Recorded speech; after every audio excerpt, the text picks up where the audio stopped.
వాళ్ళ జిల్లా అధ్యక్షులు 17 జిల్లాలకు అధ్యక్షులు అప్పర్ క్యాస్ట్ వాళ్ళే. వీళ్ళు బీసీలను ఉద్ధరిస్తా అని చెప్తారు. వీళ్ళు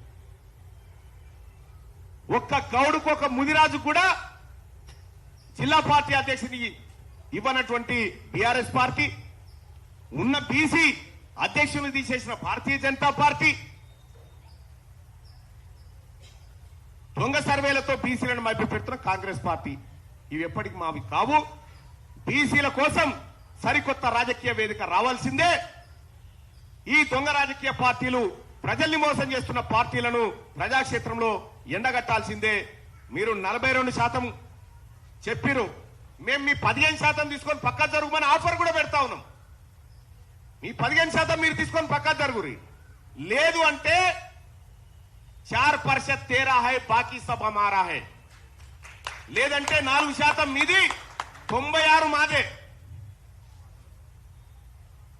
42% రిజర్వేషన్ మీరిచ్చిన మాటకు కాంగ్రెస్ పార్టీ ఇచ్చిన మేనిఫెస్టోను వెంటనే ఇంప్లిమెంట్ చేయాలని మేము డిమాండ్ చేస్తా ఉన్నాం.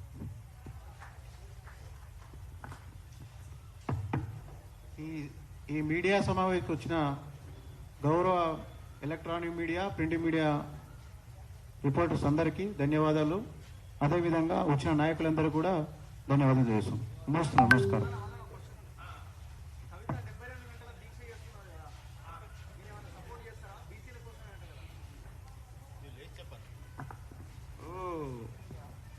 కల్వకుంట్ల కవిత గారి గురించి మేము పెద్దగా మాట్లాడాం. ఎందుకంటే ఆమె మా జాతి కాదు, ఆమెకు సంబంధమే లేదు. వాళ్ళ నాయన కోసం చేసుకోమను, వాళ్ళ నాయన కోసం దీక్ష కావచ్చు, కానీ బీసీలు మా కోసం ఏం దీక్ష అంటలేము. 72 గంటలు కాకపోతే 700 రోజులు చేయమను, ఆఖరి దినం దాకా ఎవడొద్దు అంటుడు, మాకేం సంబంధం లేదు కదా. కవిత దీక్షతో బీసీలకు సంబంధం లేదండి. ఆమె కలిసి దొరసానికి మేమెందుకు కలుస్తాము? ఆర్ కృష్ణ అన్న అప్పట్లేక లేడు, జర కాలు తప్పినట్టు అయ్యిండు, జర పెద్ద ఆయన అయింది కాబట్టి ఆయన ఏమనం, మా నాయకుడు ఆయన.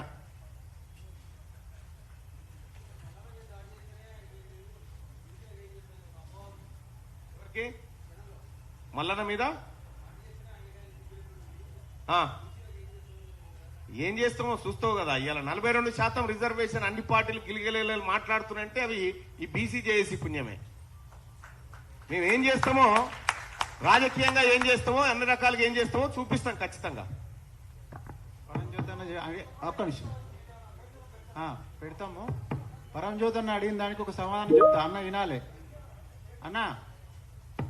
ఈ రాష్ట్రంలో మొదటిసారిగా అగ్ర కులాలు లేకుండా ఎమ్మెల్సీ లిస్ట్ వచ్చింది. కారకులు ఎవరు? మల్లన్న. ఈ రాష్ట్రంలో మంత్రివర్గ విస్తరణ జరిగింది. అగ్ర కులాలు లేకుండా ఎవరు కారకులు? మల్లన్న. ఈ 3 పార్టీలు ఓడి పడి ధర్నాలు చేస్తున్నారు. 42% రిజర్వేషన్ ముందుకు తీసుకొచ్చింది ఎవరు? మల్లన్న. ఇంకా చాలా ఉండే చెప్పాలంటే.